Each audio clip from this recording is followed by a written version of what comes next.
சங்கீதம் 5ஆம் அதிகாரம். கர்த்தாவே, என் வார்த்தைகளுக்கு செவிகொடும், என் தியானத்தை கவனியும். நான் உம்மிடத்தில் விண்ணப்பம் பண்ணுவேன்.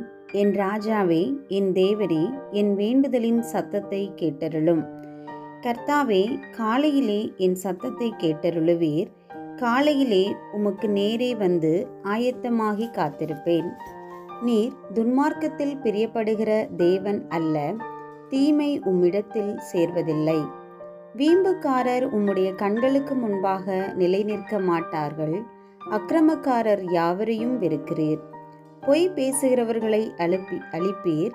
இரத்த பிரியனையும் சூதுள்ள மனுஷனையும் கர்த்தர் அருவருக்கிறார். நானோ உமது மிகுந்த கிருபையினாலே உமது ஆலயத்திற்குள் பிரவேசித்து உமது பரிசுத்த சன்னதிக்கு நேரே பயபக்தியுடன் பணிந்து கொள்வேன்.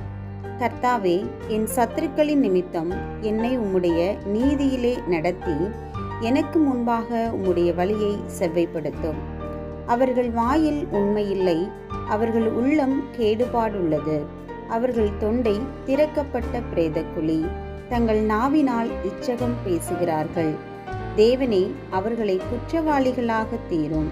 அவர்கள் தங்கள் ஆலோசனையினாலேயே விழும்படி செய்யும். அவர்கள் துரோகிகளின் என்னுடைய திரட்சையின் நிமித்தம் அவர்களை தள்ளிவிடும். உமக்கு விரோதமாக கலகம் பண்ணினார்களே. உம்மை நம்புகிறவர்கள் யாவரும் சந்தோஷித்து எந்நாளும் கெம்பீரமாய் இருப்பார்களாக. நீர் அவர்களை காப்பாற்றுவீர். உம்முடைய நாமத்தை நேசிக்கிறவர்கள் உம்மில் களி கூர்வார்களாக.